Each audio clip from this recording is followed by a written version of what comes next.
Welcome to TSR current affairs. మిత్రులారా, మీరు వీక్షిస్తున్నారు TSR current affairs. మిత్రులారా, నేను మీ తెలుగు టిఎస్ఆర్ను.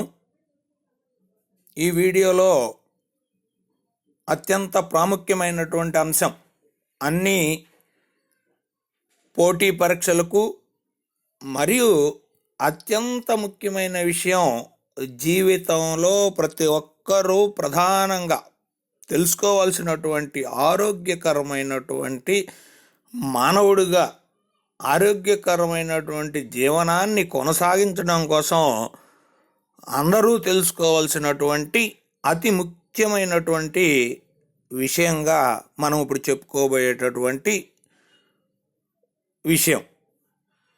మరి ఆ విషయం ఏమిటంటే విటమిన్స్. మానవుని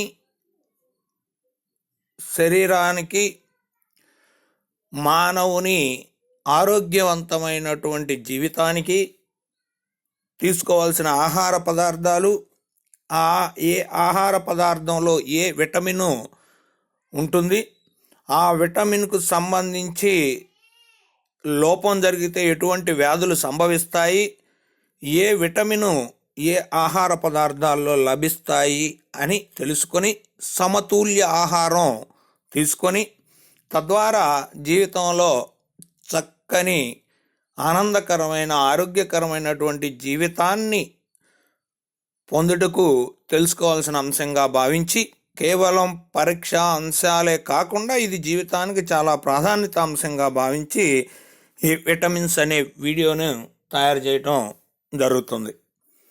మరి మిత్రులారా, ఈ విటమిన్స్ గురించి, విటమిన్లు పుట్టుపూర్వోత్తరాలు ప్రారంభమైనటువంటి శతాబ్దం 18వ శతాబ్దంలో ప్రారంభమైంది. ఈ విటమిన్లు మానవ శరీరంలోని ఎంజైములను చైతన్యం చేస్తాయి.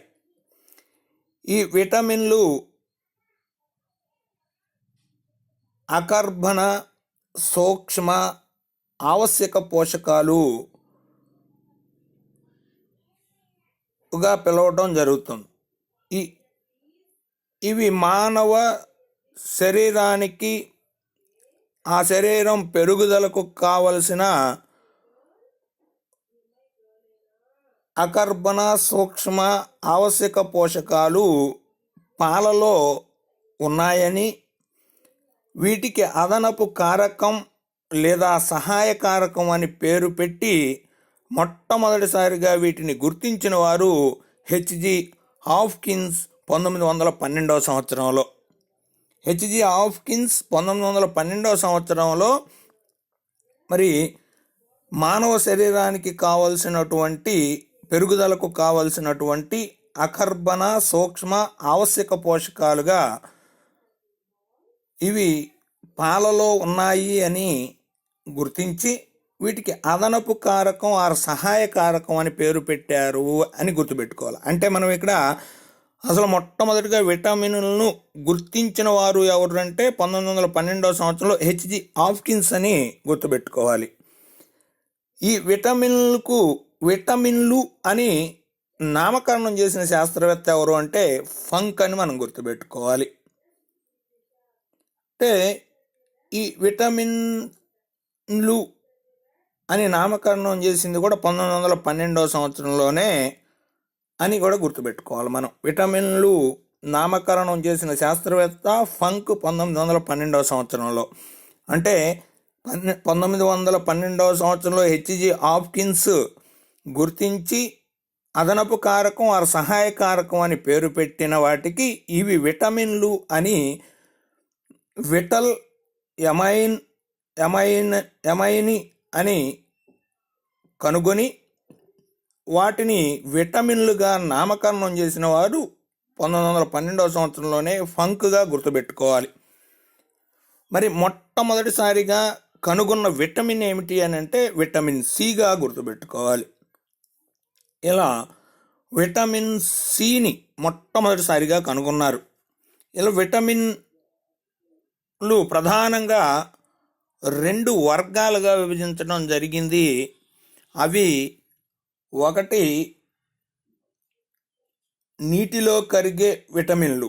ఈ నీటిలో కరిగే విటమిన్లు మొత్తం బి మరియు సి విటమిన్లు నీటిలో కరిగే విటమిన్లు అని విభజించారు. అంటే బి కాంప్లెక్స్, బి1, బి2, బి3, బి6, బి12 మొదలైనటువంటివన్నీ కూడా నీటిలో కరిగేటటువంటి విటమిన్లుగా, దీనితో పాటు మొట్టమొదటిసారిగా కనిపెట్టిన సి విటమిన్ కూడా నీటిలో కరిగేటటువంటి విటమిన్లుగా వర్గంలోకి వచ్చినవి అని గుర్తుపెట్టుకోవాలి. అదేవిధంగా రెండవ వర్గం ఏడిఈకే, ఇవి కొవ్వులో కరిగేటటువంటి విటమిన్స్గా విభజించడం జరిగింది. విటమిన్ల అధ్యయనాన్ని విటమినాలజీ అని పిలుస్తారు. అంటే విటమిన్లు, వాటి ఆవశ్యకత, విటమిన్లు ఎందులో ఉంటాయి, దేని ప్రాధాన్యత ఏమిటి అని పరిశోధన చేసేటటువంటి శాస్త్రాన్ని విటమినాలజీ అని అంటారు అనే విషయాన్ని మనం ఇక్కడ గుర్తుపెట్టుకోవాలి. ఈ విధంగా మరి విభజించటం జరిగింది. ఇక ఈ విటమిన్స్ మనల్ని రక్షించే పదార్థాలు అని కూడా పిలుస్తారు. అంటే మనల్ని రక్షించే పదార్థాలు ఏమిటి అంటే విటమిన్లు అని మనం గుర్తుపెట్టుకోవాలి. ఇంకా అదేవిధంగా ఈ కొవ్వులో కరిగే విటమిన్స్ ఏడిఈకే అని మనం చెప్పుకున్నాం. మరి ఇక్కడ ప్రధానమైన అంశంగా మరొక పరీక్షాంశంలో గుర్తుపెట్టుకోవాల్సింది ఏడిఈకే మరియు బి12. ఈ విటమిన్లను కాలేయం నిల్వ చేస్తుంది, గుర్తుపెట్టుకోవాలి. ఏడిఈకే, బి12 విటమిన్స్ కాలేయం నిల్వ చేసే విటమిన్స్గా గుర్తించాలి. బి కాంప్లెక్స్ విటమిన్స్, ఇవి సహాయ ఎంజైములుగా పనిచేస్తాయి. ఇక ఈ బి కాంప్లెక్స్ విటమిన్స్ ఏమిటి, అవి ఎందులో ఉంటాయి, వాటి యొక్క ప్రాధాన్యత ఏమిటో తెలుసుకుందాం. బి1 విటమిన్ ఆర్ థయామిన్ అని పిలిచేటటువంటి విటమిన్ బి1ని థయామిన్ అని, యాంటీ బెరీబెరీ అని, యాంటీ న్యూరైటిక్ విటమిన్ అని పిలవటం జరుగుతుంది. థయామిన్ ఆర్ బి1 లభించే పదార్థాలు బియ్యం, గోధుమలు, పాలు, తౌడు, వేరుశనగ నూనె, మాంసం, చేపలు, గుడ్లు. మన దేశంలో పెద్దవారికి సహజంగా బియ్యం ద్వారా అనగా ఉడికించిన అన్నం తినడం ద్వారా, చిన్నపిల్లలకు పాల ద్వారా లభించే విటమిన్ బి1 ఆర్ థయామిన్. నాడీ వ్యవస్థ సరిగా పెరుగుటకు అవసరమయ్యే విటమిన్ బి1 ఆర్ థయామిన్గా గుర్తుపెట్టుకోవాలి. ఇక బి2 ఆర్ రైబోఫ్లేవిన్. దీని సాధారణ నామం యాంటీ గ్లాసైటిస్ ఎల్లో ఎంజైమ్. ఆవు పాలు పసుపు రంగులో ఉండుటకు గల కారణం ఈ బి2 విటమిన్లో ఉండే రైబోఫ్లేవిన్. అందుకే ఎల్లో ఎంజైమ్ అని కూడా పిలుస్తారు. బి2 విటమిన్ను రైబోఫ్లేవిన్, ఎల్లో ఎంజైమ్ అని పిలవటం జరుగుతుంది. ఆవు పాలు పసుపు రంగులో ఉండటకు కారణం ఈ రైబోఫ్లేవిన్ అనే విషయాన్ని మనం ఇక్కడ గుర్తుపెట్టుకోవాలి. ఈ బి2 విటమిన్ లభించేటటువంటి మరి పదార్థాలు చూసుకున్నట్లయితే పాలు, గుడ్లు, మాంసం, కాలేయం, మూత్రపిండాలులో ఎక్కువగా లభిస్తుంది అని గుర్తుపెట్టుకోవాలి. మరి పాలు, గుడ్లు, మాంసంలో బి1 మరియు బి2 రెండు విటమిన్స్ ఉండే కామన్ పదార్థాలుగా గుర్తించాలి. బి1 మరియు బి2, పాలు, గుడ్లు, మాంసం, వీటిలో బి1, బి2 రెండు విటమిన్స్ కామన్గా ఉండేటటువంటివి ఏమిటి అంటే పాలు, గుడ్లు, మాంసంగా గుర్తుంచుకోవాలి. బి2 ఆర్ రైబోఫ్లేవిన్ పాలలో లాక్టోఫ్లేవిన్గా, గుడ్డులో ఓవోఫ్లేవిన్గా, కాలేయంలో హైపటోఫ్లేవిన్గా ఉంటుంది. ఈ బి2 ఆర్ రైబోఫ్లేవిన్లో లోపం వలన వచ్చే వ్యాధులు గ్లాసైటిస్ ఆర్ నోటిపోత అనే వ్యాధికి మరొక పేరు గ్లాసైటిస్. గ్లాసైటిస్ అన్న నోటిపోత అన్న ఒకటేగా గుర్తుపెట్టుకోవాలి. నాలుక ఎర్రగా నిగనిగలాడుతుంది. ఇది B2R రైబోఫ్లోవిన్ లోపం వలన వచ్చేటటువంటి వ్యాధిగా గుర్తుంచుకోవాలి. రెండోది B2R రైబోఫ్లోవిన్ లోపం వల్ల కిలోసిస్, నోటి మూలలు పెదవుల మూలలు పగలటం. కిలోసిస్ అనగా నోటి మూలలు ఆర్ పెదవుల మూలలు పగలటాన్ని కిలోసిస్ అంటాం. ఇది B2R రైబోఫ్లోవిన్ లోపం వలన కలుగుతుంది అనే విషయం వల్ల మనం విషయం తెలుసుకోవాలి. ఇక కెరాటైటిస్, చర్మం మీద దురద, చర్మం మంట, చర్మం మీద దురద కెరాటైటిస్ అని అంటాం. ఈ కెరాటైటిస్ అనేటటువంటి ఈ వ్యాధి B2R రైబోఫ్లోవిన్ లోపం వల్ల కలుగుతుంది. సెబోరిక్ డెర్మాటైటిస్, ముక్కు చెవులపై పొక్కులు జిగటగా ఉండడం. సెబోరిక్ డెర్మాటైటిస్ అనే వ్యాధి B2R రైబోఫ్లోవిన్ వల్లనే లోపం వలన కలుగుతుంది. దీని లక్షణాలు ముక్కు చెవులపై పొక్కులు జిగట కారటం దీని ప్రధాన లక్షణాలు.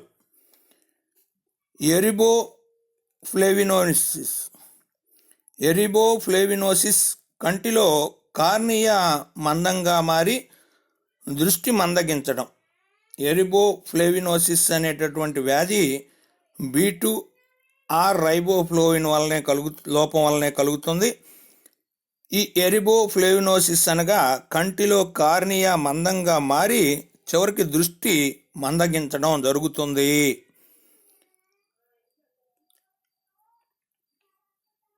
కర్లేడ్ పెరాలసిస్, పక్షుల్లో వంకర వేళ్ళు. కర్లేడ్ పెరాలసిస్ అనేటటువంటి వ్యాధి పక్షులకు వస్తుంది. ఈ కర్లేడ్ పెరాలసిస్ వ్యాధి లక్షణం పక్షుల్లో వంకర కాళ్ళు కలగడం. ఇది B2R రైబోఫ్లోవిన్ వలన కలిగే వ్యాధిగా గుర్తుంచుకోవాలి. ఇక B3R నియాసిన్ ఆర్ నికోటినిక్ ఆమ్లం. B3 అన్నా నియాసిన్ అన్నా నికోటినిక్ ఆమ్లం అన్నా ఒకటిగానే మనం గుర్తుపెట్టుకోవాలి. అంటే B3R నియాసిన్ ఆర్ నికోటినిక్ ఆమ్లం యొక్క సాధారణ నామం యాంటీపెల్లాగ్రా.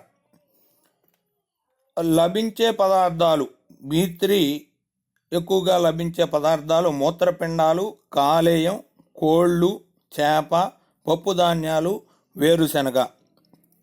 ఇక మనం మూత్రపిండాలు, కాలేయంలో ఉమ్మడిగా లభించే విటమిన్ B2 మరియు B3గా గుర్తుపెట్టుకోవాలి. మూత్రపిండాలు, కాలేయంలో ఉమ్మడిగా B2 మరియు B3 లభిస్తుంది అనే విషయాన్ని మనం ఇక్కడ గుర్తుపెట్టుకోవాలి. మరి పాలు, గుడ్లు, మాంసంలో B1 మరియు B2 ఉమ్మడిగా లభిస్తుంది. B1 మనం ఇక్కడ B1 B2 పాలు, గుడ్లు, మాంసంలో లభిస్తే B2 మరియు B3 మూత్రపిండాలు, కాలేయంలో ఉమ్మడిగా లభిస్తాయి అనే విషయాన్ని మనం ఇక్కడ గుర్తుపెట్టుకోవాలి. ఇక చేపల్లో లభించే విటమిన్స్ B1 మరియు B3, B6, B12. చేపల్లో లభించే విటమిన్స్ ఏమిటి అని అంటే B1 మరియు B3, B6, B12. B1, B3, B6, B12 చేపల్లో లభించేటటువంటి విటమిన్స్గా మనం గుర్తుపెట్టుకోవాలి. ఇక B3 లోపం వల్ల కలిగేటటువంటి వ్యాధులు పెల్లాగ్రా వ్యాధి. పెల్లాగ్రా వ్యాధి నీళ్ల విరోచనాలు మరియు చర్మ వ్యాధిగా గుర్తుపెట్టుకోవాలి. B3 లోపం వలన 4D వ్యాధులు సంభవిస్తాయి. అంటే 4D మీద వచ్చేటటువంటి 4 వ్యాధులను 4D వ్యాధులు అంటాం. కాబట్టి 4D వ్యాధులు దేని వలన సంభవిస్తాయి, దేని లోపం వలన సంభవిస్తాయి అంటే B3 లోపం వలన సంభవిస్తాయి. B3 are niacin are nicotinic ఆమ్లం లేదా యాంటీ పెల్లాగ్రా అని గుర్తుపెట్టుకోవాల్సినటువంటి అవసరం ఉన్న ఈ B3 లోపం వలన 4D వ్యాధులు సంభవిస్తాయి. ఈ 4D వ్యాధులు అంటే ఏంటో చూద్దాం. డయేరియా అనేది నీళ్ల విరోచనాలు.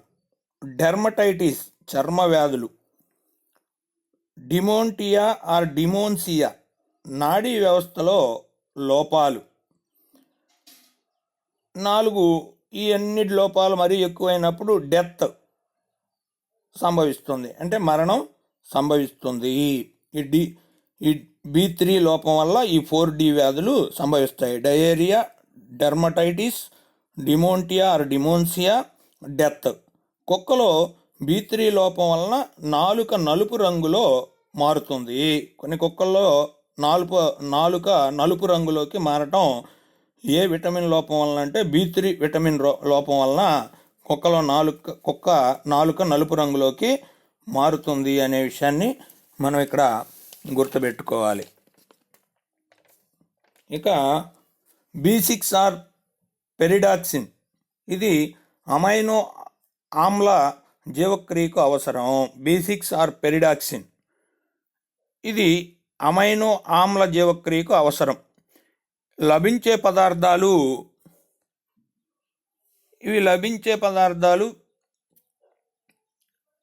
B6 అత్యధికంగా ఉండే పదార్థాలు పాలు, మాంసం, చేపలు, పప్పుధాన్యాలు, కాలేయం. మరి కాలేయంలో లభించే vitamin B2, B3, B6. కాలేయంలో B2, B3, B6 లభిస్తాయి అని గుర్తుపెట్టుకోవాలి. పెరడాక్సిన్ B6 లోపం వలన కలిగే జబ్బు రక్తహీనత, ఉద్వేగము, మూర్ఛ. ప్రధానంగా మనం B6 లోపం వలన మూర్ఛ అనేటటువంటి జబ్బు వస్తుంది అనే విషయాన్ని మనం గుర్తుపెట్టుకోవాలి. మూర్ఛ అంటే కళ్ళు తిరిగి కిందపడి నోటి అంట నురుగు కారి మరి అక్కడికక్కడ బాగా తీవ్రంగా ఇబ్బంది పడుతూ ఉంటారు. అప్పటికప్పుడే వచ్చేటటువంటి వ్యాధి మూర్ఛ వ్యాధి. ఈ మూర్ఛ వ్యాధి B6 పెరిడాక్సిన్ లోపం వలన వచ్చేటటువంటి ప్రధానమైన వ్యాధిగా గుర్తుపెట్టుకోవాలి. దీంతోపాటు రక్తహీనత, ఉద్వేగం, ఈ రెండు కూడా అదనంగా వచ్చేటటువంటి వ్యాధులు. అంటే రక్తహీనత, ఉద్వేగము, మూర్ఛ B6 పెరిడాక్సిన్ లోపం వలన వస్తాయి అనే విషయాన్ని గుర్తుపెట్టుకోవాలి. ఈ B6 కాలేయంలో లభిస్తుంది. కాలేయంలో లభించే విటమిన్స్ B2, B3, B6గా మనం బాగా గుర్తుపెట్టుకొని వాటిని తీసుకునే ప్రయత్నం చేస్తే ఇటువంటి జబ్బులను నివారించుకోవచ్చు. ఇక B11 పొలాసిస్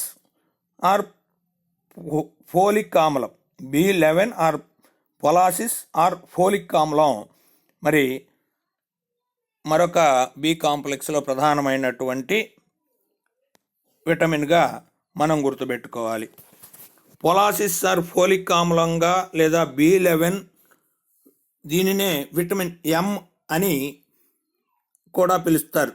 ఈ B11 పొలాసిస్ ఫోలిక్ ఆమ్లంగా పిలిచేటటువంటి విటమిన్ Mను ఎల్లాప్రగడ సుబ్బారావు గారు కనుగొన్నారు. ఈ ఎల్లాప్రగడ సుబ్బారావు గారు మన తెలుగు వ్యక్తి కావడం మనకు గర్వకారణం. అంటే ఎల్లాప్రగడ సుబ్బారావు గారు కనుగొన్నటువంటి విటమిన్ ఏమిటి అంటే B11 M విటమిన్ పొలాసిస్ ఫోలిక్ ఆమ్లంగా మనం గుర్తుపెట్టుకోవాలి. ఈ ఫోలిక్ ఆమ్లం B11 అతిగా ఉడికించడం వలన నశించే విటమిన్గా గుర్తుంచుకోవాలి మనం.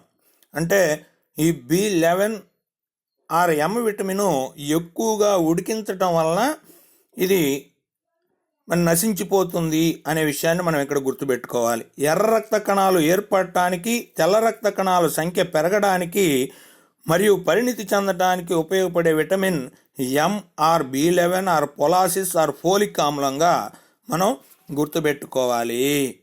B11 పొలాసిస్ లభించేటటువంటి పదార్థాలు గుడ్లు, పాలు, మాంసం, తృణధాన్యాలు, ఆకుకూరలు. ఈ B11 M విటమిన్ పొలాసిస్ ఫోలిక్ ఆమ్లం గుడ్లు, పాలు, మాంసం, తృణధాన్యాలు, ఆకుకూరల్లో ఎక్కువగా లభిస్తుంది అనే విషయాన్ని గుర్తుపెట్టుకోవాలి. ఈ B11 M విటమిన్ లోపం వలన వచ్చే వ్యాధులు రక్తహీనత, ల్యూకోపీనియా, మాక్రోసైటిక్ అనీమియా. ఈ రక్తహీనత, ల్యూకోపీనియా, మాక్రోసైటిక్ అనీమియా అనే వ్యాధులు B11 M విటమిన్ లోపం వలన కలుగుతుంది. మరి B6 B11 B6 లోపం వలన కూడా రక్తహీనత వస్తుంది. అంటే ప్రధానంగా రక్తహీనత B6 మరియు B11 ఈ రెండు ఇటు లోపం కారణంగా రక్తహీనత వస్తుంది. B6 లోపం వలన రక్తహీనత, ఉద్వేగము, మూర్ఛ వస్తుంది. మరి B6 B11 ఈ రెండింటి లోపం వలన కామన్గా వచ్చేటటువంటి వ్యాధి రక్తహీనతగా మనం గుర్తుపెట్టుకోవాలి. ఇక B12 సయానుకోబాలామైన్ ఈ సయానుకోబాలామైన్గా పిలిచేటటువంటి B12 విటమిన్ దక్షిణ భారతదేశపు ఇడ్లీలో పుష్కలంగా ఉండేటటువంటి విటమిన్ మరియు వర్షపు నీటిలో లభించే విటమిన్ సయానుకోబాలామైన్ ఆర్ B12 అని గుర్తుపెట్టుకోవాలి. ఇది LAB ల్యాబ్ అంటే లాక్టిక్ యాసిడ్ బ్యాక్టీరియా అని కూడా అంటారు. అంటే B12 విటమిన్ను cyanocobalamin or lab vitamin, lab అనగా లాక్టిక్ యాసిడ్ బ్యాక్టీరియా అని కూడా పిలవటం జరుగుతుంది అనే విషయాన్ని గుర్తుపెట్టుకోవాలి.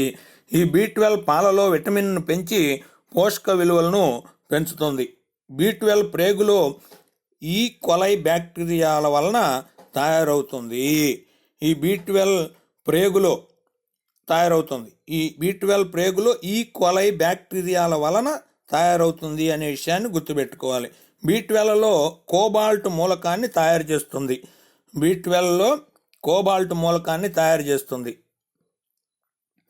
మరి తయారు చేసి ఈ B12లో కోబాల్ట్ మూలకాన్ని నిల్వ చేస్తుంది. B12 కాలేయంలో నిల్వ చేయబడును.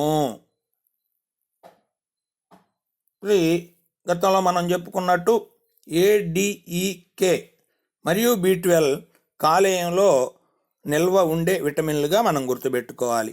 అంతేకాదు ఈ B12 ప్రేగులో సంశ్లేషణ చేయబడుతుంది. అంటే B12 విటమిన్ ఎక్కువగా ప్రేగుకు సంబంధించినటువంటి అంశం. దానితో పాటు కాలేయంలో నిల్వ ఉండబడేటటువంటి విటమిన్ B12 అని మనం గుర్తుపెట్టుకోవాలి. అదేవిధంగా B12 కోబాల్ట్ మూలకాన్ని నిల్వ చేస్తుంది అనే విషయాన్ని గుర్తుపెట్టుకోవాలి. ఈ B12 లోపం వలన వచ్చే వ్యాధులు పెర్నిసియస్ ఎనీమియా ఆర్ హానికర రక్తహీనత ఆర్ మైక్రోసైటిక్ ఎనీమియా అని గుర్తుపెట్టుకోవాలి. B12 లోపం వలన వచ్చే వ్యాధులు పెర్నిసియస్ ఎనీమియా ఆర్ హానికర రక్తహీనత ఆర్ మైక్రోసైటిక్ ఎనీమియా అని మనం గుర్తుపెట్టుకోవాలి. మామూలు రక్తహీనత B6 B11 లోపం వలన కలుగుతాయి. మరి హానికర రక్తహీనత B12 లోపం వలన కలుగుతుంది అనే విషయాన్ని గుర్తుపెట్టుకోవాలి. రక్తహీనత B6 B12 ఈ విటమిన్ లోపం వలన కూడా రక్తహీనత కలుగుతుంది. కానీ అవి సాధారణ రక్తహీనతగా మనం గుర్తుంచుకోవాలి. B6 B11 వలన కలిగేటటువంటి రక్తహీనతలు. కానీ B12 లోపం వలన హానికర రక్తహీనత కలుగుతుంది అని ప్రధానంగా మనం గుర్తించాలి. ఈ B12లో లభించే పదార్థాలు ఈస్ట్, సొన, చేపలు, ఎముక మజ్జ మొదలైన వాటిల్లో B12 లభిస్తుంది అనే విషయాన్ని గుర్తుపెట్టుకోవాలి. B12 లభించే పదార్థాలు ఏమిటి అంటే ఈస్ట్, సొన, చేపలు, ఎముక మజ్జ, ఈస్ట్, సొనలో B12 లభిస్తుంది అనే విషయాన్ని గుర్తుపెట్టుకోవాలి. ఈ B12లో హానికర రక్తహీనత B12 లోప వలన ప్రధానమైనటువంటి విషయంగా మనం గుర్తుపెట్టుకోవాలి. ఇక B5 ఫాంటోథెనిక్ ఆమ్లం. దీనివలన కాళ్లలో మంటలు. సర్వ విస్తృత విటమిన్ అని అంటారు B5ని. B5 అంటారు. దీన్ని ఫాంటోథెనిక్ ఆమ్లం అని కూడా అంటారు. ఈ B5 లోపం ఆర్ సర్వ విస్తృత విటమిన్ లోపం వలన కాళ్లలో మంటలు వస్తుంటాయి. ఫాంటోథిస్ అనగా ప్రతి చోట అని అర్థం గ్రీకు భాషలో. ఫాంటోథిస్ అనగా B5 విటమిన్ ఫాంటోథిక్ ఆమ్లం అని కూడా పిలుస్తారు. ఈ ఫాంటోథిస్ అనగా గ్రీకు భాషలో ప్రతి చోట అని అర్థం. కార్బోహైడ్రేట్స్, ప్రోటీన్స్, లిపిడ్స్ జీవక్రియకు అవసరం. మన జీవక్రియకు ప్రధానంగా అవసరమైనవి కార్బోహైడ్రేట్స్, ప్రోటీన్స్, లిపిడ్స్ జీవక్రియకు అవసరం. Vitamin C. ఇక విటమిన్లో అత్యంత ప్రధానమైనటువంటి విటమిన్ సి. మొట్టమొదటిగా మరి కనిపెట్టినటువంటి విటమిన్ సి అని మనం గుర్తుపెట్టుకోవాలి. ఈ విటమిన్ సిని ఆస్కార్బిక్ ఆమ్లము అని కూడా పిలుస్తాం. మొట్టమొదటిసారిగా కనుక్కున్న విటమిన్ సి. ఈ విటమిన్ సిని కనుగొన్న శాస్త్రవేత్త జేమ్స్ లిండ్ జెంట్ గ్యార్టీ. విటమిన్ సి అనగానే జేమ్స్ లిండ్ జెంట్స్ గ్యార్టీ గుర్తు రావాలి. అంటే విటమిన్స్ను మొట్టమొదటిసారిగా మరి అసలు కనిపెట్టింది 1912వ సంవత్సరంలో హెచ్జి హాప్కిన్స్ అని గుర్తుపెట్టుకోవాలి. హెచ్జి హాప్కిన్స్ విటమిన్స్ అనేవి మనిషి పెరుగుదలకు కావలసినటువంటి ఈ ఆవశ్యక పోషకాలు పాలలో ఉన్నాయని, వీటికి అదనపు కారకం ఆర్ సహాయ కారకం అని పేరు పెట్టారని, ఆ తర్వాత అదే సంవత్సరం 1912వ సంవత్సరంలోనే ఫంక్ అనే శాస్త్రవేత్త వీటికి విటమిన్సు అని నామకరణం చేశారని మనం చెప్పుకున్నాం. మరి మొట్టమొదటిసారి కనిపెట్టిన విటమిన్ ఏమిటంటే సి విటమిన్. దీన్ని కనిపెట్టిన వారు ఎవరు అంటే జేమ్స్ లిండ్ జెంట్ గ్యార్టీ అనే విషయాన్ని గుర్తుపెట్టుకోవాలి. జేమ్స్ లిండ్ జెంట్ గ్యార్టీ అనే విషయం మనం ఇక్కడ గుర్తుపెట్టుకోవాలి. విటమిన్ సి ఆర్ ఆస్కార్బిక్ ఆమ్లం or anti viral or anti scurvy or anti rabies, anti cancer, cancer or పెంటిస్టార్చిటిక్ ఆమ్లం అని ఇన్ని పేర్లతో పిలుస్తారు విటమిన్ సిని. మరొకసారి విటమిన్ సికి ఉన్నటువంటి ఇతర పేర్లు చూద్దాం. విటమిన్ సి ఆర్ ఆస్కార్బిక్ ఆమ్లం or anti viral or anti scurvy or anti rabies anti cancer పెంటిస్టార్చిటిక్ విటమిన్ అని పిలుస్తారు.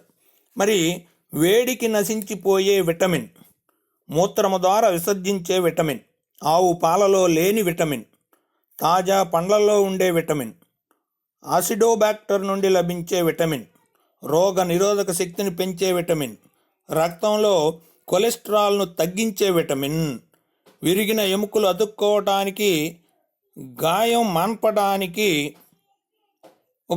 ఉపయోగపడే విటమిన్, ఇనుము మూలకమును శోషణం చేసే విటమిన్.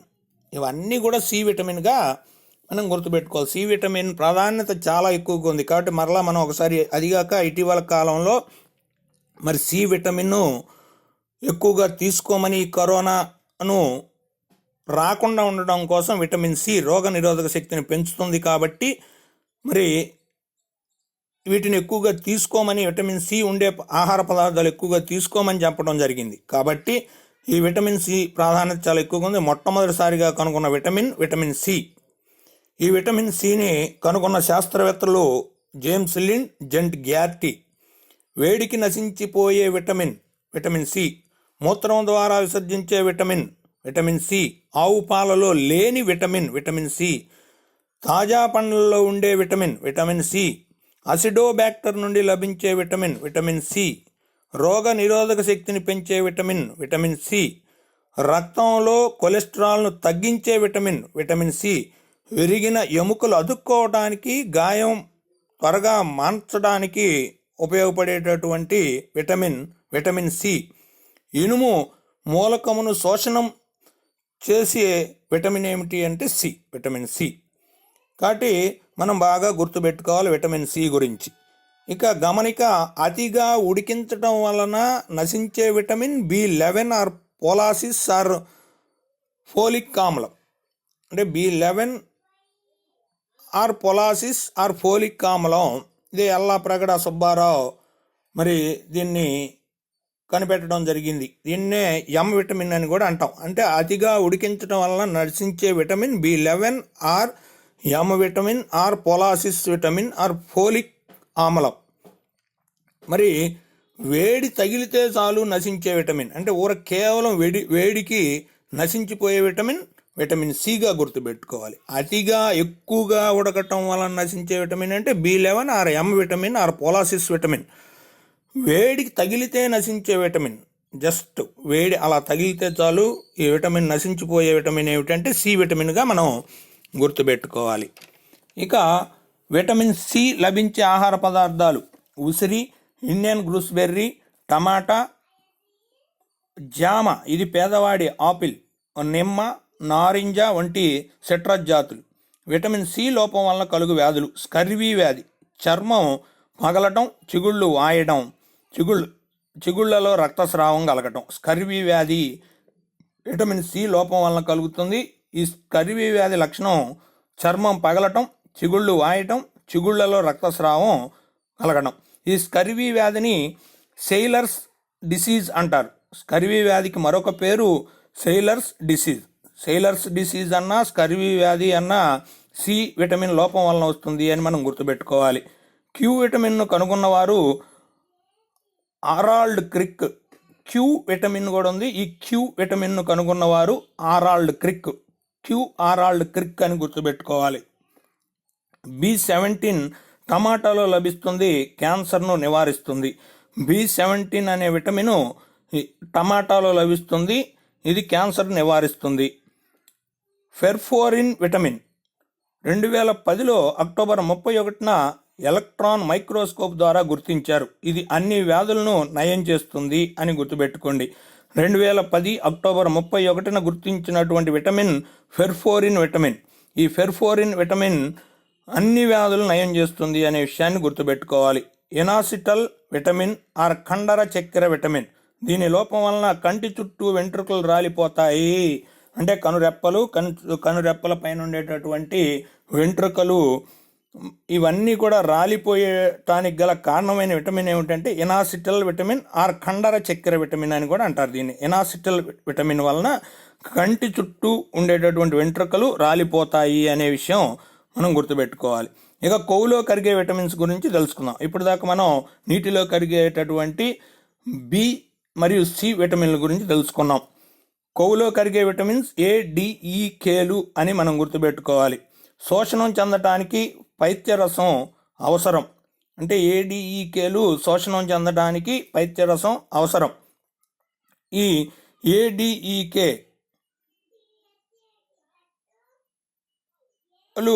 కొవ్వులో కరిగే విటమిన్స్గా గుర్తుపెట్టుకోవాలి. శోషరసం ద్వారా వివిధ భాగాల్లోకి అందుతాయి ఈ ADEKలు. A vitamin or retinal anti xerophthalmic vitamin అని పిలుస్తారు.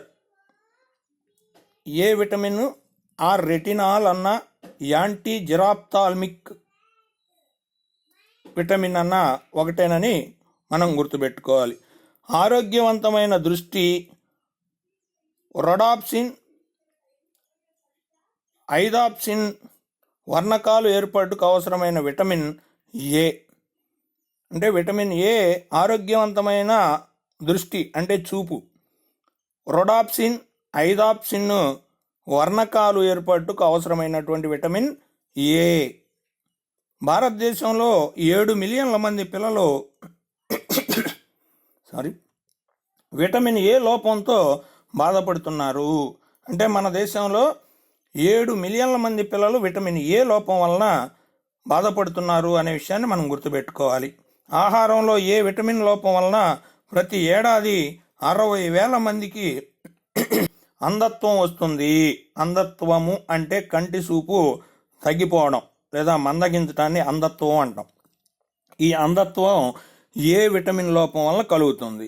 ప్రతి సంవత్సరం ఆహారంలో ఏ విటమిన్ అందక ప్రతి సంవత్సరం కూడా 60,000 మంది ఈ అంధత్వానికి గురవుతున్నారు అని గుర్తుపెట్టుకోవాలి. 7 మిలియన్ల మంది పిల్లలు మన దేశంలో విటమిన్ ఏ లోపంతో బాధపడుతున్నారు అనే విషయాన్ని గుర్తుపెట్టుకోవాలి. ఇక షార్క్, కాడ్ చేపలు, బచ్చలి ఆకుకూర, పాలు, వెన్న, గుడ్డు, క్యారెట్, బొప్పాయి, ములగ, తోటకూర మొలకల నుండి బి-కెరటిన్ రూపంలో వస్తుంది. ఇది నరాల్లోకి చేరి కాలేయం కండరాలలో ఏ విటమిన్గా మారుతుంది అని గుర్తుపెట్టుకోవాలి. అంటే ఏ విటమిన్ ఎక్కువగా మనకు దొరికేటటువంటి ఆహార పదార్థాలు షార్క్, కాడ్ చేపలు, బచ్చలి ఆకుకూర, పాలు, వెన్న, గుడ్డు, క్యారెట్, బొప్పాయి, ములగ, తోటకూర. మరి మొలకల నుండి బి-కెరటిన్ రూపంలో ఏ విటమిన్ లభించి ఇది నరంలోకి చేరి కాలేయం కండరాలలో ఏ విటమిన్గా మారుతుంది? గోల్డెన్ రైస్లో కూడా ఏ విటమిన్ లభిస్తుంది అనే విషయాన్ని గుర్తుపెట్టుకోవాలి. క్యారెట్లో ఏ విటమిన్ అత్యధికంగా లభిస్తుంది? వీటన్నిటిలో కల అత్యధికంగా ఏ విటమిన్ దేనిలో లభిస్తుంది అంటే క్యారెట్లో అనే విషయాన్ని గుర్తుపెట్టుకోవాలి. ఇక క్యారెట్ ఆరెంజ్ కలర్లో ఉండుటకు కారణం బి కెరోటిన్ అని గుర్తుపెట్టుకోవాలి. ఈ బి కెరోటిన్ వల్లనే క్యారెట్ ఆరెంజ్ కలర్లో ఉంటుంది అని గుర్తుపెట్టుకోవాలి. ఈ బి కెరోటిన్ రూపంలోకే మరి మొలకల నుండి వచ్చి ఏ విటమిన్గా మారుతుంది ఈ బి కెరోటిన్ అనే విషయాన్ని గుర్తుపెట్టుకోవాలి. ఈ బి కెరోటిన్ మూలంగా క్యారెట్ ఆరెంజ్ కలర్లో ఉంటుంది. క్యారెట్లో అత్యధికంగా లభించే విటమిన్ ఏ విటమిన్. WHO ప్రకారం ప్రతిరోజు 750 మిల్లీగ్రాములు ఏ విటమిన్ అవసరం ప్రతి మనిషికి కూడా. అంటే వరల్డ్ హెల్త్ ఆర్గనైజేషన్ ప్రకారం ప్రతి ఒక్క మనిషికి తీసుకునే ఆహారంలో ఏ విటమిన్ 750 మిల్లీగ్రాములు ప్రతిరోజు తీసుకోవాల్సినటువంటి అవసరం ఉంది. అప్పుడే ఆరోగ్యంగా ఉంటారు అని WHO ప్రకటించింది.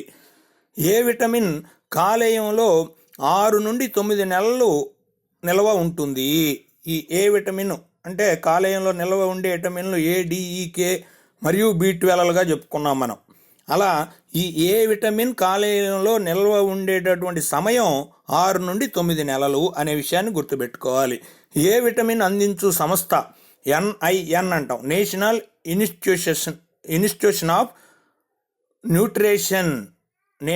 ఇన్స్టిట్యూషన్ ఆఫ్ న్యూట్రిషన్ వారు ఈ ఏ విటమిన్ను ఈ లోపం ఉన్నటువంటి వారికి అందించడం జరుగుతుంది. దీన్నే తెలుగులో జాతీయ పోషకాహార సంస్థ అంటారు. కాబట్టి NIN అంటే నేషనల్ ఇన్స్టిట్యూషన్ ఆఫ్ న్యూట్రిషన్ అనే విషయాన్ని గుర్తుపెట్టుకోవాలి. జాతీయ పోషకాహార సంస్థ. ఇది ఏ విటమిన్ లోపంతో బాధపడే వారికి ప్రత్యేకంగా ఏ విటమిన్ను అందిస్తుంది. ఇక విటమిన్ సి, రెటినాల్ మరియు విటమిన్ సి ఆర్ రెటినాల్ లోపం వలన కలిగే వ్యాధులు. రేచీకటి ఆర్ నెక్టోలోపియా.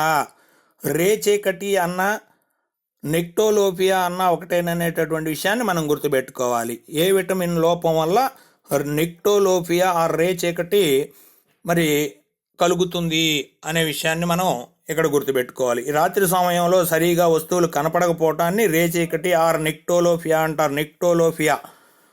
జిరాప్థాల్మియా ఆర్ పొడికళ్ళు. ఈ జిరాఫాల్మియా పొడికళ్ళు అనే వ్యాధి విటమిన్ సి ఆర్ రెటినాల్ వలన కలుగుతుంది.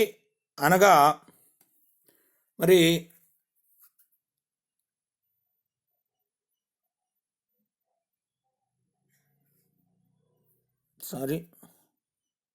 ఏ విటమిన్ వలన కలుగుతుంది. రెటినాల్ లోపం వలన కలిగే వ్యాధులు. సి విటమిన్ అని చెప్పాను, సి కాదు. ఏ విటమిన్ వలన రెటినాల్. ఏ విటమిన్ అన్నా రెటినాల్ అన్నా ఒకటే. ఏ విటమిన్ ఆర్ రెటినాల్ లోపం వలన కలిగే వ్యాధులు. రేచీకటి ఆర్ నెక్టోలోపియా. రాత్రి సమయంలో వస్తువులు కనపడకపోవటాన్ని నెక్టోలోపియా అంటారు. నెక్టోలోపియా అన్నా రేచీకటి అన్నా ఒకటేననేటటువంటి విషయాన్ని గుర్తించాలి. ఇక జిరాఫాల్మియా పొడికళ్ళు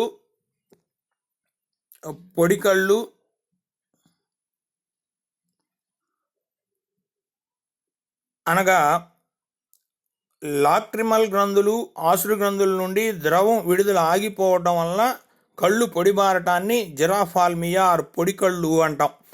అంటే మన కన్నీరు కారడానికి కారణం లాక్రిమల్ గ్రంథులు ఆర్ అసురు గ్రంథులు అంటాం. వీటిని లాక్రిమల్ గ్రంథులు అన్నా అసురు గ్రంథులు అన్నా ఒకటే. ఈ లాక్రిమల్ గ్రంథులు అసురు గ్రంథుల నుండి ద్రవం విడుదల ఆగిపోవటం వలన కళ్ళు పొడిబారతాయి. దీన్నే జిరాప్థాల్మియా ఆర్ పొడికళ్ళు అని పిలవటం జరుగుతుంది. ఇది ఏ విటమిన్ లోపం వల్లనే కలుగుతుంది అనే విషయాన్ని మనం ఇక్కడ గుర్తుపెట్టుకోవాలి. ఇక కెరిటోమలేసియా ఆర్ శుక్లపటలం పగలడం. కెరిటోమలేసియా ఆర్ శుక్లపటలం పగలడం. శుక్లపటం పగలటం వలన శాశ్వత అంధత్వం ఏర్పడుతుంది. ఇది ఏ విటమిన్ లోపం వల్లనే కలుగుతుంది. కెరాటినైజేషన్ చర్మంపై సూక్ష్మాంకురాలు ఏర్పడటం. కెరాటినైజేషన్ అంటే చర్మంపై సూక్ష్మాంకురాలు ఏర్పడటాన్ని కెరాటినైజేషన్ అంటాం. బయటాట్ చుక్కలు, కంటిలో తెల్ల గుడ్డు మీద వెండి మచ్చలు ఏర్పడ్డ. బయటాట్ చుక్కలు, కంటిలో తెల్ల గుడ్డు మీద వెండి మచ్చలు ఏర్పడటాన్ని బయటాట్ చుక్కలు అంటాం. కంటిలో తెల్ల గుడ్డు మీద వెండి మచ్చలు ఏర్పడటను బయటాట్ చుక్కలు అంటాం. దీనికి కారణం ఏ విటమిన్ లోపం. వర్ణందత్వం, జన్యులోపం, ఎరుపు, ఆకుపచ్చ, నీలి రంగులను గుర్తించలేకపోవటాన్ని వర్ణందత్వము అంటాం. ఎరుపు, ఆకుపచ్చ, నీలి రంగులను గుర్తించలేకపోవటాన్ని వర్ణందత్వం అంటాం. ఇది జన్యులోపం వలన వస్తుంది. ఫామ్ ఆయిల్ పసుపు రంగులో ఉండటం కారణం ఏ విటమిన్ అని గుర్తుపెట్టుకోవాలి. ఫామ్ ఆయిల్ పసుపు రంగులో ఉండటం కారణం ఏ విటమిన్. క్యారెట్ మరి ఆరెంజ్ కలర్లో ఉండటానికి కారణం బి కెరోటిన్. పామ్ ఆయిల్ పసుపు రంగులో ఉండటానికి కారణం ఏ విటమిన్ అయితే క్యారెట్ ఆరెంజ్ కలర్లో ఉండటానికి కారణం బి కెరోటిన్ అని గుర్తుపెట్టుకోవాలి. ఇక D vitamin or sunshine vitamin or ఉచిత విటమిన్ ఆర్ కాల్సిఫెరాల్గా పిలిచేటటువంటి డి విటమిన్ను గురించి మనం తెలుసుకుందాం. డి విటమిన్ను కనుగొన్న శాస్త్రవేత్త మెక్కలం. యాంటీ రికైటిక్ విటమిన్ అని కూడా పిలుస్తారు. యాంటీ రికైటిక్ విటమిన్ ఏమిటి అంటే డి విటమిన్. ఈ డి విటమిన్ను కనుక్కుంది మెక్కలం. హార్మోన్ లాంటి విటమిన్ అని డి విటమిన్ని అంటారు. హార్మోన్ లాంటి విటమిన్ అని దేన్ని అని పిలుస్తారు అంటే డి విటమిన్. ఈ డి విటమిన్ పూర్వనామం ఎర్గోస్వెరాల్. డి విటమిన్ పూర్వనామం ఎర్గోస్వెరాల్. సూర్యరశ్మిలోని యువి శరీరంలోని కొలెస్ట్రాల్ను డి విటమిన్గా మారుస్తుంది. సూర్యరశ్మిలోని యువి అనేటటువంటి కిరణాలు శరీరంలో ఉన్నటువంటి కొలెస్ట్రాల్ను డి విటమిన్గా మారుస్తాయి అనే విషయాన్ని గుర్తుపెట్టుకోవాలి. కాడ్, షార్క్ చేపల్లో లభిస్తున్నటువంటి విటమిన్లు ఏమిటి అంటే ఏ మరియు డి విటమిన్ లభిస్తాయి. అంటే కాడ్, షార్క్ చేపల్లో ఈ రెండింటిల్లో కామన్గా ఉండేటటువంటి విటమిన్లు ఏ మరియు డి విటమిన్లు కాడ్, షార్క్ చేపల్లో లభిస్తాయి. గుడ్డు సొన, వెన్న, కాలేయంలో లభిస్తుంది ఈ డి విటమిను. డి విటమిను సూర్యకాంతి నుండి ఫ్రీగా లభిస్తుంది. తీసుకునే ఆహార పదార్థాల్లో గుడ్డు సొనలో, వెన్నలో, కాలేయంలో డి విటమిన్ ఉంటుంది అనే విషయాన్ని గుర్తుపెట్టుకోవాలి. గుడ్డు సొన, వెన్న, కాలేయం మరియు సూర్యరశ్మిలో ఉండేటటువంటి విటమిన్ డి విటమిన్. వృక్ష సంబంధిత ఆహార పదార్థాల్లో లభించని విటమిన్ ఏమిటి అని అంటే డి విటమిన్. అంటే వృక్ష సంబంధంగా తీసుకునేటటువంటి వృక్షాలకు కాసినటువంటి పదార్థాలు, కూరగాయలు కానివ్వండి, పండ్లు కానివ్వండి, మరి ఇతర రకాలైనటువంటి ఆకుకూరలు కానీ ఇటువంటి వాటిల్లో వృక్ష సంబంధిత ఆహార పదార్థాల్లో లభించినటువంటి విటమిన్ ఏమిటంటే డి విటమిన్. కేవలం వెన్న, మరి సూర్యరశ్మి, అదేవిధంగా కాలేయం, గుడ్డు సొనలో మాత్రమే ఉండేటటువంటి విటమిన్ డి విటమిన్గా మనం గుర్తుపెట్టుకోవాలి. ఈ డి విటమిన్ లోపం వలన కలుగు వ్యాధులు ప్రధానంగా రికెట్స్, చిన్నపిల్లల్లో ఎముకల పెళుచుదనాన్ని మరి రికెట్స్ అంటారు. మరియు దొడ్డికాళ్ళు, ముట్టెకాళ్ళు కూడా ఈ డి విటమిన్ లోపం వల్లనే కలుగుతుంది. అంటే చిన్నపిల్లల్లో రికెట్స్ వ్యాధి వస్తుంది ఈ డి విటమిన్ లోపం వలన. ఈ రికెట్స్ వ్యాధి అంటే ఏమిటంటే ప్రధానంగా చిన్నపిల్లల్లో ఎముకలు పెళుసుదనంగా ఉండటం. మరియు దొడ్డికాళ్ళు, ముట్టికాళ్ళు కూడా ఈ రికెట్స్ అనే పిలుస్తాం. ఇది కూడా డి విటమిన్ లోపం వల్లే వస్తుంది. ఆస్టియోమలేషియా, పెద్దవారిలో ఎముకల పెళుసుదనంగా మారటాన్ని ఆస్టియోమలేషియా అంటాం. అంటే రికెట్స్ ఏమంటేనేమో చిన్నపిల్లల్లో ఎముకలు పెళుసుదనంగా ఉండటం, పెద్దవాళ్ళలో ఎముకలు పెళుసుదనంగా ఉండటాన్ని ఆస్టియోమలేషియా అంటాం. ఈ రెండు కూడా డి విటమిన్ లోపం వల్లనే జరుగుతుంది. ఇక ఫిజియన్ బ్రెస్ట్, ఎముకలు సరిగ్గా ఎదగకపోవటం వలన పావురపు రొమ్ము మాదిరిగా ఏర్పడడం. ఎముకలు ఖచ్చితంగా ఎదగకపోవటం వలన డి విటమిన్ లోపం వలన ఎముకలు సరిగ్గా అభివృద్ధి చెందక ఈ ఫిజియన్ అంటే పావురం, ఫిజియన్ అంటే పావురం కాబట్టి ఫిజియన్ మరి ఎదురు రొమ్ములాగా ఫిజియన్ బ్రెస్ట్ మాదిరిగా పావురపు రొమ్ము మాదిరిగా ఏర్పడటను ఫిజియన్ బ్రెస్ట్ అంటాం. ఇది డి విటమిన్ లోపం వల్లనే కలుగుతుంది. రికెట్ రోజరీ, ప్రక్కటెముకలలో బొడిపెలు. రికెట్ రోజరీ అంటే పక్కటెముకలలో బొడిపెలు ఏర్పడటం. ఈ పక్కటెముకలు మొత్తం 24 ఉంటాయి మానవుడికి. ఈ ప్రక్కటెముకల్లో ఉండేటటువంటి 24 ఎముకలపై బొడిపిల మాదిరిగా ఏర్పడేటటువంటి వ్యాధిని రికెట్ రోజరీ అంటాం. ఈ రికెట్ రోజరీ మరి డి విటమిన్ లోపం వల్లనే కలుగుతుంది అనే విషయాన్ని గుర్తుపెట్టుకోవాలి. హైపర్ విటమోనిసిస్ ఆఫ్ విటమిన్ డి అంటే డి విటమిన్ అధికంగా తీసుకోవటం వలన తలనొప్పి, మరి వికారం, మూత్రపిండాలు దెబ్బతినడం, మృదు కణజాలం అస్థిభవనం అవుతుంది అని మనం గుర్తుపెట్టుకోవాలి. అంటే విటమిన్ అధికంగా తీసుకున్నా ప్రమాదంగా ఉంటుంది. ఈ విటమిన్ డి అధికంగా తీసుకోవటం వలన వచ్చేటటువంటి మరి వ్యాధులు లేదా లక్షణాలు ఏమిటంటే తలనొప్పి, వికారం, మూత్రపిండాలు దెబ్బతినడం, మృదు కణజాలం అస్థిభవనం అని గుర్తుపెట్టుకోవాలి. ఇక E vitamin anti sterility vitamin, beauty vitamin, వంధత్వ నిరోధక విటమిన్, టోకోఫెరాల్ అని పిలువబడేటటువంటి ఈ విటమిన్ గురించి మనం తెలుసుకుందాం. ఇటుకోఫెరాల్ అని గుర్తుపెట్టుకోండి. ఈ అంటే టోకోఫెరాల్ అని మనం పిలుచుకుంటాం. అదేవిధంగా టోకో అనగా శిశు జననం అని, ఫెరో అంటే సంబంధించింది అని. అంటే టోకోఫెరాల్ అంటే ఈ విటమిన్ శిశు జననానికి సంబంధించిన విటమిన్. మరి కాబట్టి ఈ విధంగా E vitamin or anti sterility vitamin, beauty vitamin, వంధత్వ నిరోధక విటమిన్, టోకోఫెరాల్ విటమిన్ మనం బాగా గుర్తుపెట్టుకోవాలి. ఫలాలు, కాయగూరలు, మొలకెత్తే విత్తనాలు, గుడ్డులోని సొన, సన్ఫ్లవర్ నూనె, పత్తి నూనెలో ఈ విటమిన్ లభిస్తుంది. ఈ విటమిన్ లభించేటటువంటి పదార్థాలు ఏమిటి అని అంటే ఫలాలు, కాయగూరలు, మొలకెత్తే విత్తనాలు, గుడ్డులోని సొన, సన్ఫ్లవర్ నూనె, పత్తి నూనె. సన్ఫ్లవర్ నూనె, పత్తి నూనెలో ఈ విటమిన్ లభిస్తుంది. అదేవిధంగా గుడ్డు సొనలో లభిస్తుంది, మొలకెత్తే విత్తనాల్లో లభిస్తుంది, ఫలాలు, కాయగూరల్లో లభిస్తాయి. ఈ విటమిన్ లోపం వలన కలుగు వ్యాధులు. విటమిన్ ఈ వలన లోపం వలన వచ్చేటటువంటి వ్యాధులు ఏమిటంటే గర్భస్రావం ప్రధానంగా, వంధత్వం, ఆర్బీసీ రెడ్ బ్లడ్ సెల్స్ జీవితకాలం తగ్గడం, కండర క్షీణత, దీన్నే మసిక్యులర్ డిస్ట్రోఫీ అంటారు. మసిక్యులర్ డిస్ట్రోఫీ అన్న కండరాల క్షీణత అన్న ఒకటే. కాబట్టి గర్భస్రావం, వంధత్వం, ఆర్బీసీ జీవితకాలం తగ్గడం, కండర క్షీణత విటమిన్ ఈ లోపం వలన కలిగేటటువంటి వ్యాధులు. ఈ విటమిన్ లోపిస్తే అసంతృప్త కొవ్వులు, ఆమ్లాలు ఆక్సీకరణం చెంది పెరాక్టైడ్ను ఏర్పరుస్తాయి.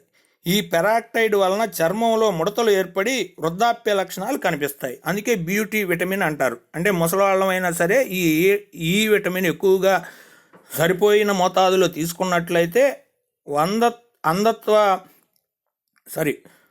వంధత్వ లోపాలు తగ్గి కుర్రవాళ్ళగా ఉండడం, అదేవిధంగా చర్మ ముడతలు కూడా తగ్గిపోయి మరి యవ్వనంగా కనిపించడం జరుగుతుంది. కాబట్టి ఈ విటమిన్ని బ్యూటీ విటమిన్ అని కూడా అంటాం. అదేవిధంగా శిశుజననానికి, ప్రత్యుత్పత్తికి సంబంధించి ఉంది కాబట్టి దీన్ని వంధత్వ నిరోధక విటమిన్ అని కూడా పిలుస్తున్నాం. కాబట్టి ఈ విధంగా మనం గుర్తుపెట్టుకోవాలి. ఇక కే విటమిన్. ఈ K vitamin or anti haemorrhagic vitamin. K విటమిన్ని phylloquinone, naphthoquinone, anti haemorrhagic vitamin అని కూడా అంటారు. అంటే K vitamin, phylloquinone or naphthoquinone or anti haemorrhagic vitamin అని కూడా అంటారు. ఈ కే విటమిన్ కనుక్కుంది డాయిస్ డామ్ అనే అతను కే విటమిన్ కనుక్కున్నాడు. కాబట్టి మనకి ఒక కే డాయిస్ డామ్ అనే స్నేహితుడు ఉన్నాడు అని గుర్తుపెట్టుకోండి. కే డాయిసి డామ్ అనే ఒక స్నేహితుడు మనకున్నాడు అని గుర్తుపెట్టుకోండి. కే విటమిన్ను ఈకోలై బ్యాక్టీరియా ప్రేగులో సంశ్లేషణం చేస్తుంది. ఈకోలై బ్యాక్టీరియా ప్రేగులో సంశ్లేషణ చేసేటటువంటి విటమిను, మరి కే విటమిన్ను ఈకోలై బ్యాక్టీరియా ప్రేగులో సంశ్లేషణం చేస్తుంది. కాలేయం, ఆకుకూరలు, ఆవు పాలు, గుడ్డు మరియు జున్నుల్లో కే విటమిన్ లభిస్తుంది. ఈ కే విటమిన్ లభించేటటువంటి ప్రధానమైన పదార్థాలు ఏమిటి అంటే కాలేయం, ఆకుకూరలు, ఆవు పాలు, గుడ్డు, జున్ను ప్రధానంగా కే విటమిన్ లభిస్తుంది అనే విషయాన్ని గుర్తుపెట్టుకోవాలి. కే విటమిన్ లోపం వలన కలుగు వ్యాధులు రక్తం గడ్డ కట్టడం, ఆలస్యం అవడం. అంటే రక్తం గడ్డ కట్టకుండా అదేవిధంగా రక్తం కారిపోతూ ఉంటుంది. అలా కే విటమిన్ లోపం వలన అలా జరుగుతుంది. సాధారణ గాయాలైతే అంటే చిన్న చిన్న గాయాలైనప్పుడు 3 నుంచి 5 నిమిషాల లోపు రక్తం గడ్డ కట్టాలి. ఈ కే విటమిన్ కానీ సరిపడిన మోతాదులో ఉన్నట్లయితే 3 నుంచి 5 నిమిషాల లోపు గడ్డ కడితే మరి కే విటమిన్ సరిపోయిన మోతాదులో ఉన్నట్లే. అంతకు మించి మరి రక్తం స్రవిస్తూ ఉంటే అప్పుడు కే విటమిన్ లోపం ఉంది అని గుర్తుపెట్టుకోవాలి. అదేవిధంగా పెద్ద గాయాలైనప్పుడు 8 నిమిషాల లోపు గడ్డ కట్టాలి. చిన్న గాయాలైతే 3 నుంచి 5 నిమిషాల లోపు రక్తం గడ్డ కట్టాలి. పెద్ద గాయాలైతే కనీసం 8 నిమిషాల లోపు గడ్డ కట్టాలి. అలా గడ్డ కట్టకపోయినట్లయితే రక్తం కే విటమిన్ లోపం ఉన్నట్లు మనం గుర్తుపెట్టుకోవాలి. ఇక రాబందులు రక్తస్రావం జరిగి చనిపోవటకు గల కారణం అయిన రసాయనం ఏమిటంటే డైకోఫినాక్. రాబందులు రక్తస్రావం జరిగి చనిపోవటకు గల కారణం డైకోఫినాక్. ఇది పశువుల నొప్పి నివారణకు వాడబడుతుంది. పశువులకు నొప్పులు జరిగినప్పుడు ఈ డైకోఫినాక్ అనే మందును ఇస్తారు. ఈ డైకోఫినాక్ వలన రక్తస్రావం జరిగి రాబందులు చనిపోతున్నాయనే విషయాన్ని గుర్తుపెట్టుకోండి. పశువులు ఆపరేషన్ సమయంలో ఇచ్చే మొత్తు మందు ఏమిటి అంటే కెటమిన్. పశువులకు ఆపరేషన్ చేసేటప్పుడు మొత్తు మందు ఇస్తారు కదా, ఆ మొత్తు మందు కెటమిన్. ఎలుకల్లో రక్తస్రావం జరిగి చనిపోవడానికి కారణం రోటాఫరిన్,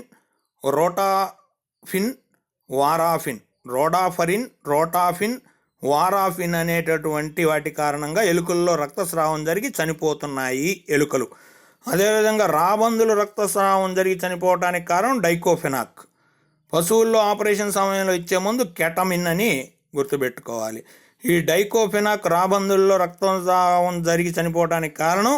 మరియు ఈ డైకోఫినాక్ని పశువులకు నొప్పికి ఇచ్చేటటువంటి ముందుగా నొప్పుల నివారణకు పశువులకు ఇచ్చేటటువంటి మందు కూడా డైకోఫినాక్కే అనే విషయాన్ని మనం ఇక్కడ గుర్తుపెట్టుకోవాలి. ఈ విధంగా విటమిన్స్ పై మనం కానీ అధ్యయనం చేసినట్లయితే అటు పరీక్షాంశాల్లో గుర్తించవచ్చు. మరి అదేవిధంగా ముఖ్యంగా జీవితంలో ఆరోగ్యకరంగా ఉండటానికి మనం వీటిల్లో అవసరమైనటువంటి విటమిన్స్ను ఏ విటమిన్స్లో తీసుకుంటే ఆరోగ్యంగా ఉంటామో తెలుసుకొని మంచి ఆహార పదార్థాలు తీసుకోవటం వల్ల మరి ఆరోగ్యంగా జీవించవచ్చు. ఈ వీడియో నచ్చిన ప్రతి ఒక్కరూ టీఎస్ఆర్ కరెంట్ అఫైర్స్ని సబ్స్క్రైబ్ చేసుకొని మీ మిత్రులకు ఫార్వర్డ్ చేయండి. ఇప్పటి వరకు ఈ వీడియోని వీక్షించిన మిత్రులకు ధన్యవాదాలు.